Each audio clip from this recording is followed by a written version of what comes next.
Jadi Nabi nanti niteni jenengan itu karena wajahnya bersinar. Jika Anda wudunya sempurna, maka sinarnya akan sempurna. Maka kata Rasulullah, kalau kamu ingin saya kenal, inna ummati yut'auna yaumal qiyamati hurran muhajjalin min atharil wudu. Makanya meskipun nutul begini sah, tapi itu bahaya gak dikenali Nabi karena mesti kelip-kelip, paham ya? Sakjane cari Imam Syafi'i kan sya'ratun wahidah sing lam takhruj an khadir ra'si itu sah. Jadi nak rambut keliwiran di sini dikasih apa air gak sah karena keluar dari batas kepala. Tapi kalau di sini sah meskipun sya'ratun wahidah. Tapi resikonya nanti kelip-kelip. Kalau kamu ingin sempurna gini, tak beri sanad. Saya diajari Mbah Mun diajari Said Alawi sampai Rasulullah. Kalau ingin sempurna gini, semua guru-guru kita ngajarin gini. Gini.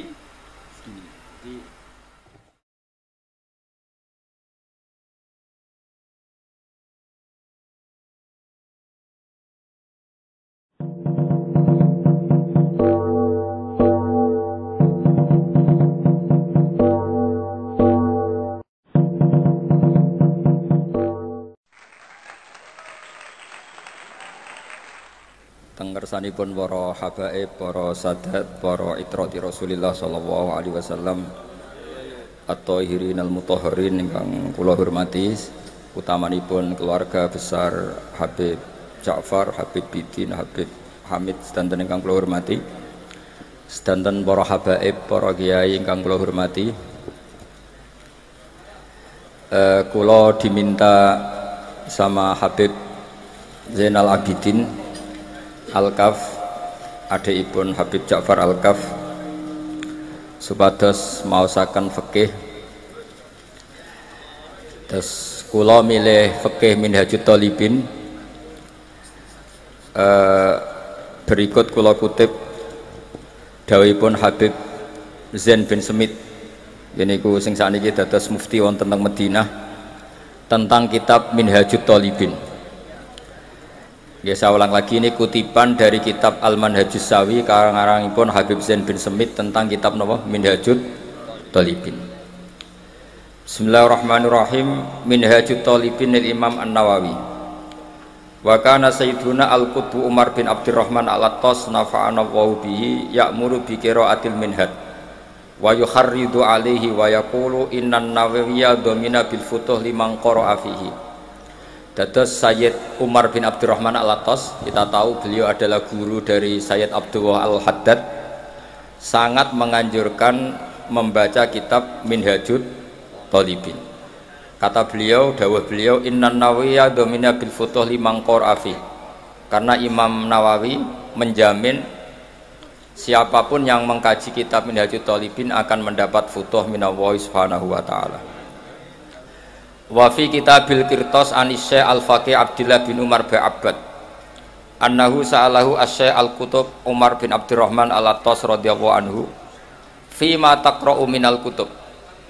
Faqala fi kitabil Irsyad li Syekh Ismail bin Al-Muqri faqala li Syekh Ali Baras ya Ali aqri'hu fi kitabil Minhaj li Syekh An-Nawawi wa aqri' jami'a ashabika fihi fa innahu mubarakun wal fathu insyaallah hasilun fi qiraatih. Dados sanad-sanad lewat Syekh Ali Baras, Sayyid Abdullah Al-Haddad dan semua nopo Alawiyin niku sangat menganjurkan kitab Minhajut Thalibin. Akri jami'a ashabi kafi. Jadi para Alawiyin, para Thalibin semua harus membaca kitab Minhajut Thalibin. Sangat dianjurkan. Wa kana sayyiduna Imam Ahmad bin Hasan Al-Attas radhiyallahu anhu yahussu katsiran ala qiraatil Minhaj lin Nawawi. Imam Ahmad bin Hasan Al-Attas sangat menganjurkan membaca kitab Minhaj lin Nawawi. Wa qala man arada ay yaqra'a syai'an min syuruhi falyaqra' al-Mughni awalan summa nihaya summa tuhfa. Wa man askala syai'an min tuhfa wa nihaya falyuraji al-Ghurar. Terus niki alasan-alasan kenapa saya memilih kitab Minhajut Thalibin sebagai penghormatan para Alawiyin di sini, karena ini fikih yang paling dicintai Alawiyin. Sampai Syekh Ali Sohibu Simtid Duror itu mulazamahnya juga kitab Minhajut Thalibin, karena abahnya beliau Muhammad adalah mufti Syafi'iyah, yang dipakai juga kitab Minhajut Thalibin. Jadi yang sekarang cucu-cucunya di Solo, sekarang ada Habib Muhammad bin Husain bin Anis bin Alwi bin Ali bin Muhammad. Muhammad ini muftis Syafi'iyah dan beliau adalah juga guru-gurunya Mbah Hasyim Asy'ari. Terus dulu Sohibul I'anah Sayyid Abi Bakar Sato punya teman akrab itu mbah-mbahnya Habib Anis Solo. Semuanya ngaji sama Sayyid Zaini Dahlan. Yang satu ngarang I'anatul Thalibin, ada juga Alawi bin Ahmad yang ngarang Tarsihul Mustafidin. Sebetulnya Ali bin Muhammad itu, Alawi bin Muhammad mengarang Tarsih itu marganya Ba'agil. Tapi di era itu masih ditulis Asegaf, tapi sebetulnya ikut Ba'agil. Jadi ini bentuk penghormatan saya. Saya akan membaca Minhajut Thalibin acak ya, sesuai keperluan yang saya yakini. Saya ulang lagi, saya baca acak sesuai keperluan yang saya yakini. Maka malam ini saya akan baca tentang sujud. Sujud itu adalah melibatkan 7 anggota, yaitu al-jabhah, wal yaden, warubbaten, wal qadamain. Itu coro Imam Nawawi. Tapi kitab Minhajut Thalibin itu kitab saduran dari kitab Al-Muharrar karangannya Imam Rafi'i yang hanya mewajibkan sujud itu wat'ul jabhah. Jadi cukup meletakkan jabhah di bumi itu sujud sudah sah. Jadi perintah pakai 7 anggota itu dianggap perintah standar ideal, bukan syarat sah. Sehingga kita sebagai ulama, sebagai ahli fikih atau sebagai guru, apalagi banyak di Indonesia Islam yang masih latihan, itu tidak perlu distandarkan sujud 7 apa? Anggota. Itu standar wali itu ya. Jadi kalau daftar wali sujudnya harus seperti itu. Tapi kalau standar awam, ya pokoknya sujud itu saja. Ya, jadi secukupnya. Saya baca ya, Bismillahirrahmanirrahim. Ini halaman nomor 10 di kitab Minhajut Thalibin. As-sabiu as-sujudu wa aqalluhu mubasyaratu ba'di jabhatihi musallahu. Saya baca model kiai-kiai dulu ya. Wasabiu te kaping 7 as-sujudu sujud. Wa aqalluhu te sithik-sithike sujud mubasyaratu ba'di jabhatihi. Iku gepoke sebagian bathuke wong musallahu ing tempat salate wong.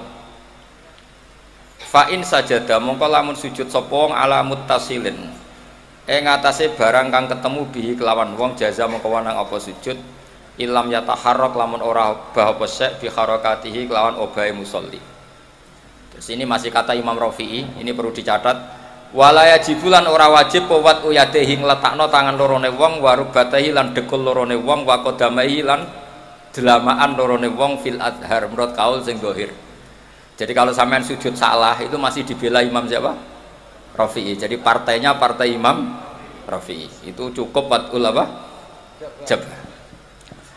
Jadi saya insya Allah bantu jenengan, khidmah jenengan baca kitab ini. Tapi yang seneng saya nggak boleh ngundang kecuali pernah sepuh ini karena Habib Ali ini, Habib Bidin sama Habib Muhammad ini min jihatil ada yang rabi keluarga siapa? Damaran Mbak Asnawi. Saya ini buyut saya kandung ini Hafsah namanya. Hafsah binti Maksum bin Soleh bin Asnawi sepuh. Jadi buyut-buyut saya itu orang Damaran. Makanya ketika saya dibully Habib Bidin ngaji di sini mau karena saya memang orang Damaran. Dzurriyatam ba'duha min ba'd. Jadi begini ya, khazanah keilmuan fikih membolehkan sujud hanya watul jabhah. Ini jelas takbirnya ya. Wala yajibu wat'u yadaihi wa rukbataihi wa qadamaihi fil adhar. Menurut Imam siapa? Rafi'i. Atau menurut imam orang yang baru sholat itu nggak usah imam-imaman sudah begitu. Jadi wis pancen awale wis salah. Nah, kita sebagai kiai barang salah disyafaati. Kita anggap napa? Sah. Kayak Kanjeng Nabi ini ora melok dosa tapi siap nyafaati umat sing tukang dosa. Mulane apik-apike Nabi Muhammad sallallahu alaihi wasallam. Lah wong ora melok dosa kok mikir nasibe wong dosa. Iku nak ra saking apike wong. Ora melok dosa mikir nasibe wong. Lah repote sing dosa dhewe ora mikir nasibe. Lah mulane kula nek Kanjeng Nabi sakake. Cuma kok ora pantes wong beliau karuan para pangeran tak sakene, tapi kula mestine sakake. Lah yo lha opo mikir wong sing ora melok dosa kok mikir wong sing napa? Dosa. Mulane sampean nak kepen tambah sayang ning Rasulullah sallallahu alaihi wasallam niku nganggo pikiran. Maksudnya orang lagu tok Gus Apang. Jadi sayang Nabi ku ya nganggo lagu Gus Apang ya oleh. Tapi juga harus pakai konstruksi napa? Pikiran bil aqlis salim. Kalau nak delok hadis syafaat itu nangis. Lha ora melok dosa kok mikir nasibe wong dosa. Wong mestine mlebu swarga awal mundur gara-gara demi umatnya sing kagian dosa. Wala saufa yu'tika rabbuka fatardo. Muhammad, kamu akan dikasih Tuhanmu kemudian Anda puas. Fatardo itu ridho, itu puas. Dawe Nabi sebuti fa wa la ardo wa wahidun min ummati finnar. Dari kata radiya yardo la ardo, kula boten bakal ridho, boten bakal seneng. Wa wahidun min ummati finnar. Selagi umat saya yang ahli tauhid masuk neraka. Niku sing bulet-bulet. Niku dipikir Nabi. Mulane sampe nak kepengin dipikir Nabi syaratnya ojo-ojo terus non. Itu ndak pemahaman yang benar. Tapi saya pastikan, makanya ketika Abdul Hasan As-Sadili ketemu orang soleh yang sangat fanatik, wong kudu bener terus. Abdul Hasan marah, jika Anda memaksakan orang harus bener terus, berarti faqat ahabba Allah tadharu syafa'atuhu sallallahu alaihi wasallam. Jadi orang yang terlalu ideal itu berarti ingin orang ketok syafaati Rasulullah sallallahu alaihi wasallam. Mana yang jenengan butuh tabah mahabbah nih Rasulullah sallallahu alaihi. Jadi beliau direwangi tahajud itu demi punya hak napa? Syafaat. Nah, perangkat yang dipakai apa? Ya sujud. Makanya saya memulai malam ini dengan sujud. Perangkat yang dipakai Rasulullah itu apa? Sujud. Nabi Nuh angkat tangan, Nabi Ibrahim angkat tangan, Nabi Isa angkat tangan, Nabi Musa angkat tangan. Tapi Rasulullah itu tahu betul bahwa yang namanya Allah itu Tuhan. Tuhan itu tidak terbatasi oleh hukum akhirat. Jadi kira iso di pendapat kaum Mu'tazilah, ingat loh Allah ini sudah akhirat loh, sudah finish, nggak bisa diulang-ulang lagi, nggak bisa. Allah tetap yaf'alu ma yasha. Dileng-eleng ya. Kalau cara berpikir Mu'tazilah kubu sebelah itu, Allah itu nggak beri hak syafaat sama Nabi karena setelah mati sudah final. Jadi nak Kanjeng Nabi nyafaati kira-kira dieling nang ngene. Nabi, eling lho niki pun akhirat. Lah nak Allah mengampuni juga, Allah ini konstitusinya enggak memungkinkan karena sudah final. Itu salah besar. Dunia dan akhirat tidak bisa membatasi Allah Subhanahu wa taala. Allah tetap sebagai Tuhan meskipun di akhirat dan tetap ala kulli syai'in qadir. Nah, berhubung Rasulullah itu tahu betul kalau Allah ala kulli syai'in qadir, umat yang banyak dosanya tetap Nabi berharap disyafaati. Perangkatnya apa? Masyhur itu. Fa akhirru lahu sajidan. Maka saya tersungkur ning ngersane Allah kula sujud. Terus Nabi tidak mengangkat-ngangkat kepalanya. Sampai Allah piyambak yang memerintahkan, ya Muhammad irfa' ra'sak wasal tu'tah wasfa' tusyaffa. Muhammad, angkat kepala kamu. Kamu minta apa tak kasih. Minta hak syafaat tak kasih. Makanya kalau memulai ini dengan napa tema napa? Sujud. Mugi-mugi sujudnya kula jenengan ditampi dening Allah Subhanahu wa taala. Nak sing ora ideal nganggo partai siapa? Imam Rafi'i. Tapi kula yakin wong desa-desa sing sujude salah iku ora Rafi'i-Rafi'inan, pancen goblok. Lah tapi ini alhamdulillah goblok kok ana pembenarane. Jadi sampeyan sing syukur. Saking apike Kanjeng Nabi Muhammad sallallahu alaihi wasallam. Sing goblok ya ana sing bela. Saking supaya enak lah jadi umat Kanjeng Nabi, enak ummatun marhumah, napa ummatun marhum. Dawuh Kanjeng Nabi, umatku ora bejo piye, sing awal aku, sing nutup Nabi Isa. Supaya bejo terus. Wis wae sampean kudu yakin pokoke wis bejo terus. Walana busyra napa bisadin mustamirin laisa yanfat haitsu utina atau an jama'al fakhral mabat. Pokoknya seneng mustamir, seneng terus menerus. Ora pas nyanyi tok kados Gus Abang mboten seneng itu terus menerus. Kalau seneng Nabi terus menerus, ora pas nyanyi tok. Tapi Gus Abang nggih sami, seneng terus. Tapi saya ulang lagi, seneng Nabi itu jangan hanya nyanyi, konstruksi pikirannya itu yang benar. Saya akhir-akhir ini sering matur tentang khalayak rame. Seneng sejati itu adalah konstruksi akal, al-iltizat al-akli. Kita punya kenyamanan berpikir. Misalnya Rasulullah mengajarkan hadhil alam khalaqahu Allah. Alam ini diciptakan Allah. Kenapa? Karena konstruksi pikiran Islam itu sederhana. Hadhil alam ini maujudah. Bumi langit kadung maujudah. Di mana-mana maujudah pasti disebabkan oleh sesuatu yang wujud. Berhubung yang wujud ini penyebab, maka berstatus super, yaitu disebut wajibil wujud. Berhubung wajibil wujud ini pencipta, maka harus berstatus qadim. Niku kula turu iso, mergo ajaran Islam masuk akal. Dan ya umpama Islam ngajari ngene, bumi iku sing gawe Yesus. Tapi lahirnya bumi, lahirnya Yesus ning bumi. Wong bumi kok ambek pangerane dhisik bumi. Bingung gak? Cara akal itu. Gak iso turu cara kula ana ajaran ngono. Umpama diajar ngene, Firaun itu pangeran. Nah, makanya digojlok oleh Nabi Musa. Pangeran sapa Musa? Rabbukum wa rabbu abaikumul awalin. Saya mengerani buyut-buyutmu. Nak kowe pangeran berarti buyutem sakake gak duwe apa? Pangeran. Tapi Islam itu mengajarkan sesuatu yang menyamankan akal. Wajada halawatal iman. Makanya kata Ibnu Hajar Al-Asqalani, Nabi bukan sekedar al-jamalul wajhi, wajahnya ganteng. Tapi al-jamalul akli, akal cara berpikir juga ganteng, sehingga kita ngikuti itu enak sekali. Kita diajari bahwa hadhil alam khalaqahal maujud, karena maujud ini pencipta berstatus super, namanya wajibul wujud. Karena pencipta statusnya harus qadim, harus awal, kan enak terus iso turun. Jadi misalnya ke darani sing dadi pangeran kuwi ali, kan bingung. Ini kanca kula mulai alit, mulane zaman ra usah iskal aku. Zaman dereng kawin piyambake santri kajen, kula santri sarang, tapi sering teng kamar kula riyen. Nganti dekne dadi kiai. Dadine kiai dhisik kula, nak Habib mulai lahir mun Habib. Dadine kiai dilatih Gus Zaki, dilatih kula. Nak Habibe mulai lahir. Terus benten nggih. Nak Habib ku badatu Rasulillah mulai lahir nggih. Habib. Nak kiai latihan ya kudu sabar, ngempet. Tapi ini namung Habib Ali Sarasan. Kalau mboten gocok Habib liyane mboten wonten. Habib Ali wonten mulai alit kan kula. Wis kadung ya. Terus kula mohon nah, mencintai Rasulullah itu juga harus dibangun oleh liqaumi yaqilun, liqaumi yatafakkar. Masalah sosial juga gitu. Rasulullah itu ngajarkan kowe cong nak iman be Allah be hari akhir, mulyakno tangga, mulyakno tamu, ambek bojo sing apik, ambek anak sing apik. Sehingga banyak pakar mengatakan laulam yakun maja'a bi Muhammadun dinan lakana fi aqlin nasi hasanan. Andai kan Muhammad tidak mengatakan itu agama, akal manusia pun mengatakan semua yang dibawa itu baik. Ajaran kok enake ngono mbek kanca hormat, sing lomo mbek tangga, sing lomo mbek anak. Aja gampang suudon mbek wong liya. Itu andai kan di atas namakan agama, akal pun menerima. Begitu juga ajaran tentang Allah itu qadim. Allah itu al-awwal.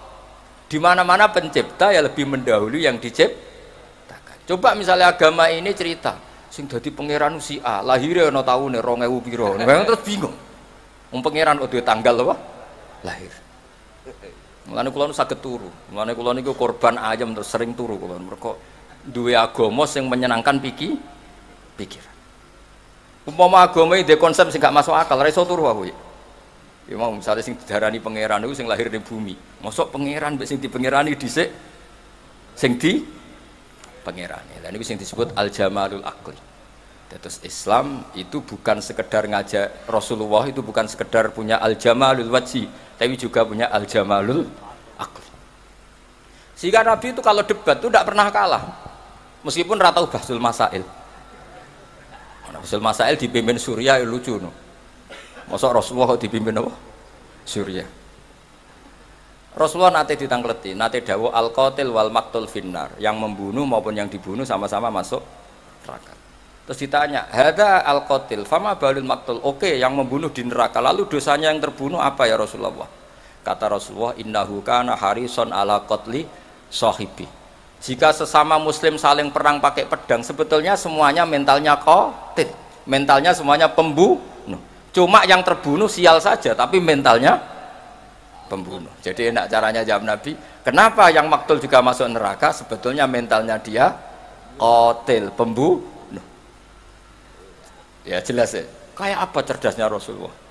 Makanya juga ngalami al-jamalul aqli. Akalnya juga nyaman dan mudah diikuti.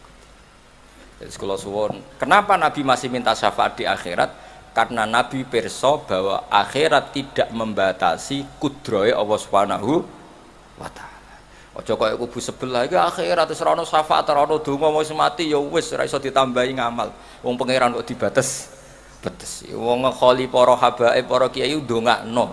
Ndongakno matur pangeran. Nah wis ning pangeran ya terserah pangeran ala kulli syai'in. Dir pangeran kok disemprit. Awas lho ya Allah ini sudah finish lho.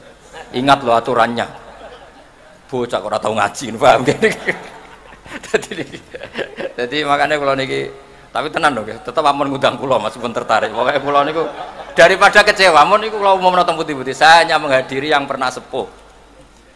Jadi saya kemarin di Mbah Nafek, Basal itu mbah saya karena misanan ini mbah saya. Saya di Lirboyo karena gurunya Mbah Mun. Pokoknya sing gak merasa guru ora usah ngundang, demen kecewa. Mun niku kula umumno niku ngono. Ya ali niku ngundang kula iku perkara kanca niku mawon asline ora ngundang. Dolan Gus wis ora usah niat ngaji. Terus nggih dolan kula biasanya kalian Rin, kalian Mbah Nafek, terus akhir-akhirin kalian Gus Zaki. Tapi berhubung kanca nggih ora teko bolak-balik ya. Mohon kalau terusakan gitu, terus jelas cara Imam Sinten Rafi'i wala yajibu wat'u yadaihi wa rukbataihi wa qadamaihi fil adhar. Cara madzhab Imam Sinten Rafi'i. Ya terus nak ana wong desa sujude salah iku wis maklumi wae pira-pira gelem napa sujud. Tapi nak sing roke Suriah ya fantasi ora ngono lah. Sedelok wong akeh. Tapi kula nak salat jarang dadi imam makmum, dadi sujude bener ora ana wong roh. Jadi imam resiko disawang ya. Mohon kalau terus non, itu dawai Imam Rafi'i. Terus kultu ini dawai Imam Nawawi. Kita tahu dalam disiplin fikih Syafi'iyah, jika Nawawi dan Rafi'i khilaf menang mana? Menang Rafi'i. Jadi madzhab itu ya kayak politik. Kayak politik. Nawawi dan Rafi'i kalau khilaf menang mana? Nawawi. Ya lucu. Kok menang kalahan. Kultu ngucap sapa ingsun to matur sapa ingsun al adzaru te sing oleh adzari ku wujubuhu wajibe wat'u yadaihi wa rukbataihi wa qadamaihi. Jadi cara Imam Nawawi sujud harus melibatkan apa? Al-jabhah, dua tangan, dua lutut dan dua apa? Qadamen. Berarti berapa? 7 anggota. Terus dawuh Imam Nawawi malih wajibu ayat mainna, terus kemudian masyhur itu kan kalau dalam kitab takrib mu'in jabhanya itu ma'atahamulin yasir, agak ditekan. Tapi di situ nggak ada keterangan harus ngecap apa enggak tahu saya. Pokoknya harus agak di apa? Ditekan. Ma'atahamulin yasir, harus agak ditekan. Tapi enggak tahu ya apa wajib ngecap enggak. Ora katanya ya Ali enggak wajib ngecap, cukup apa? Ditekan. Tapi ada yang bilang gini itu iku Gus, angger sajadah larang ya rapati yo. Mergo empuk no. Tapi yang disepakati ulama begini ya, saya akan cerita tentang sujud. Saya ini meskipun modern, saya itu modern sekali. Artinya modern itu ya gaul lah saya itu, milenial lah. Tapi kalau saya ilmu itu sangat konvensional. Saya itu baca tentang sujud itu dari kitab apa saja, mulai kitab tasawuf, kitab apa saja. Begini ya yang penting. Nanti di akhirat itu simahum fi wujuhihim min atharis. Itu semua ulama mengatakan asari sujud adalah nurun fil wajhi, adalah cahaya di wajah. Sehingga nanti Rasulullah niteni umat itu yaumatarul mu'minin al mu'minati napa yas'a nuruhum. Jadi Nabi nanti niteni jenengan itu karena wajahnya bersinar. Jika Anda wudunya sempurna maka sinarnya akan sempurna. Maka kata Rasulullah, kalau kamu ingin saya kenal, inna ummati yut'auna yaumal qiyamati hurran muhajjalin min atharil wudu. Makanya meskipun nutul begini sah, tapi itu bahaya gak dikenali Nabi karena mesti kelip-kelip, paham ya? Sakjane cari Imam Syafi'i kan sya'ratun wahidah sing lam takhruj an khadir ra'si itu sah. Jadi nak rambut keliwiran di sini dikasih apa air gak sah karena keluar dari batas kepala. Tapi kalau di sini sah meskipun sya'ratun wahidah. Tapi resikonya nanti kelip-kelip. Kalau kamu ingin sempurna gini, tak beri sanad. Saya diajari Mbah Mun diajari Said Alawi sampai Rasulullah. Kalau ingin sempurna gini, semua guru-guru kita ngajarin gini. Gini. Ini praktekan. Kita praktekan ya. Ini ya, gini.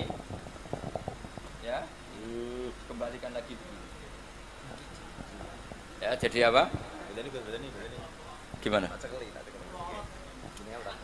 Gini loh ya. Ini gini ya. Ini sampai apa?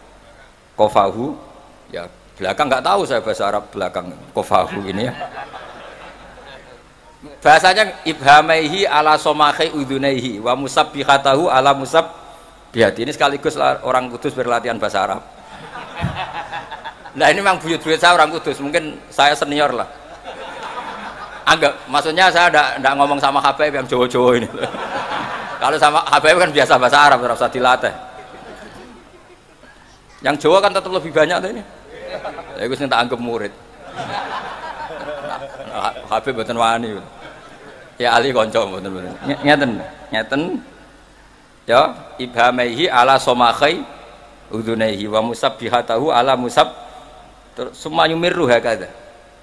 Macamnya pun yumirru karena amarro yumirru itu sarannya jadi kiai harus bisa sorof ya. Amarro yumirru apa? Imroron. Asarro yusirru isroron. Ajalla yujillu ijlalan. Ini gini terus digini. Terus dikembalikan ke sini. Nah itu kalau betul begitu, itu pasti nurnya banyak. Apalagi yang gondrong, wah itu kalau murab semua itu sudah gampang dikenali. Makanya kamu jangan janggal kalau ada kiai, ada habib yang gondrong, itu ada sanatnya. Loh kalau dibuatin guyon tenan, berarti sing gundul itu ya ono sanate, sing gondrong ya ono sanate. Tapi biasanya do nglakoni sedurunge entuk sanat. Lha iku sing mari repot iku. Nah, kata Rasulullah, dawuh Rasulullah, kalau kamu ingin sangat bersinar maka harus memperbanyak atau menambah jumlah wajib. Jadi misalnya ini wajib kan sampai sini, sampai agak sini. Saya ulang lagi ya. Wajibnya kan ma'al mirfaqain segini, harus sampai nisfal adud segini. Biar sinarnya tambah. Misalnya mashul qodamain harus ma'al ka'bain, ya agak dilebihin. Pokoknya dibonusi semua supaya sinarnya tambah. Itu saja setelah punya nur semua. Orang-orang soleh masih ngendikan Rabbana atsmim lana nurna. Rasulullah yang sudah nur, saya ulang lagi, Rasulullah yang sudah nur masih berdoa, oh maj'al bi amami nuran wa nuran wa min tahti nuran, sampai terakhir waj'alni nuran, ya Allah depan saya ada nur. Maka kita mengenali Nabi itu mudah sekali. Karena wajahnya nur, dadanya nur, belakangnya nur, semua Rasulullah itu nur nanti di akhirat. Problemnya Rasulullah mengenali kita yang klip-klip itu. Makanya ini kan, jadi kita mengenalinya Nabi gampang karena Nabi nur, Rasulullah mengenali sampean klip-klip. Mulane ojo baleni wudu apa? Cukuman. Ya nak saya sah cara madzhab napa? Syafi'i. Nah kecuali wudu li tabarrud atau wudu tajdid. Saya tuh wudu sempurna pas sholat tok. Untuk sholat maktubah saya wudu sempurna. Tapi kalau wudu yang harian biasa standar ya jelas ya. Jadi apa sanat-sanat kita sampai caranya wudhu itu diajarkan. Diajarkan. Jadi termasuk saya diajari guru-guru saya caranya tadi. Kalau mashur roksi itu seperti itu. Apalagi bahasanya tuh mashur roksi. Kira-kira rambut sitok itu misalnya sampean tak ketok rambutnya sitok. Wong darani ngetok rambut apa ngetok sirah? Rambut. Makanya itu kan potensi masalah lah. Makanya Imam Abu Hanifah berpendapat minimal qadrun nasiyah. Pokoknya kira-kira keceluk. Misalnya ada anak yatim, Nabi mengajarkan kalau ketemu anak yatim usahakan mengusap sirahnya. Kira-kira kamu dulit itu tersinggung apa seneng gitu aja gitu itu ngukurnya ngono. Kira-kira ana cah yatim dulit sah. Ndak kira-kira sah apa menyinggung gitu. Ya, alhamdulillah ke paham. Jadi ngoten mau ukurannya gitu aja. Lah caci lek paham. Ini provokator. Tapi begini ya, apapun itu sampean cocok tidak cocok itu ilmu ya. Yang dikatakan Imam Rafi itu ilmu. Jadi menurut beliau yang namanya sujud itu cukup watul jabhah, ini alhamdulillah. Menurut saya Imam Rafi juga agak salah. Logikanya gini. Termasuk murtad i'tiqadi, murtad fi'li itu adalah orang sujud pada berhala. Saya ulang lagi, termasuk yang menjadikan murtad orang sujud pada. Kira-kira sekedar watul jabhah sah murtadnya apa harus melibatkan anggota 7? Watul jabhah lah iya. Wong go murtad sah kok go sujud rasa. Kira-kira gitu cara pikiran Imam siapa? Rafi. Lah yang go murtad sah kok dienggo salat ora sah. Jadi cara kula dadi pendukung Imam Rafi'i, muhibbine Imam Rafi'i niku carane bela seperti wong sujud neng berhala. Iku untuk jadi murtad melibatkan 7 anggota apa cukup baduk etok? Bathuke tok. Ya wis nak ngono nggo murtad sah ya nggo salat. Sah, iku cara pikirane siapa? Imam Rafi'i. Nah cara pikiran Imam Nawawi sujud ning pangeran wis sempurna. Cek sombong sing sujud bathuke tok menawa kira-kira gitu. Ben sempurna melibatkan 7 berapa? Anggota. Terus kalau saya ada uzur insya Allah saya bantu baca Minhajut Thalibin seperti yang saya baca tadi. Alawiyin mulai Sayyid Umar bin Abdurrahman Al-Attas, Sayyid Abdul Al-Haddad, bahkan Habib Ali Sohibi Simtiduror di manaqibnya itu wa huwa yulazimu qira'ata Minhajut Thalibin, yang beliau mulazamah dalam baca kitab Minhajut Thalibin. Dan saya mencintai beliau sekali karena saya punya kitab beliau dikasih Habib Muhammad namanya Al-Anfas Al-Habasyiyah. Itu kalau ngendikan Allah fil fikhi wa alayka bil fikhi fa inna bihi qiwa masyariah, karena dengan fikih itu terjaganya apa? Syariah. Itu kalau muji fikih sundul langit. Karena Habib Ali adalah murid dari Mufti Syafi'iyah. Dan alhamdulillah di kanan saya ini ada Habib Al-Habsyi, makanya beliau yang baca doa tadi. Sama-sama apa? Al-Habsyi. Saya tadi oleh Amin bawanter, karena saya jarang Amin. Kalau sama saya beliau nakalan, nggak pernah beliau mau berdoa. Saya dibully suruh berdoa, dia yang Amin. Tapi doa saya mustajab. Tadi beliau yang doa, saya yang Amin. Mesti mandi, masuk sampai akhirah mandi. Jadi saya mohon sekali semohon-mohonnya, fikih dasar itu kita pelajari. Misalnya sujud itu apa? Yang dikatakan sujud adalah secara fikih. Nah ini terakhir sujudul qalbi. Saya tadi kan sudah bilang, saya belajar sujud itu hampir kitab apa saja. Di kitab Ithafus Sadat Al-Muttaqin diterangkan ada satu sujud lagi yang harus Anda lakukan, yaitu sujudul qalbi. Sujud artinya tunduk. Kamu jangan hanya tunduk secara fisik, juga tunduk secara hati. Ya, harus tunduk secara apa? Hati. Yaitu caranya meyakini la haula wala quwata illa billah. Jadi kita tunduk sama Allah bukan sekadar secara fisik, tapi pikiran kita, hati kita. Maka Rasulullah itu unik. Yang sujud itu adalah wajahnya, tapi Rasulullah nak ngendikan tuh sajadalaka wajhi wa sam'i wa basari wa mukhi wa asbi sampai wa mastaqallat bihi qadam. Itu Rasulullah sallallahu alaihi wasallam. Jadi ngendikan sing sujud teng jenengan Gusti boten sekedar wajah kula, sam'i wa basari wa mukhi wa asbi. Mukhi kira-kira sumsum, asbi bangsa urat bangsane wa mastaqallat bihi qadam. Pokoke sing kula beto, sing kula nggih jalan semuanya sujud. Jadi makanya kita diajari Rasulullah Shallallahu Alaihi Wasallam. Assalamualaikum warahmatullahi wabarakatuh.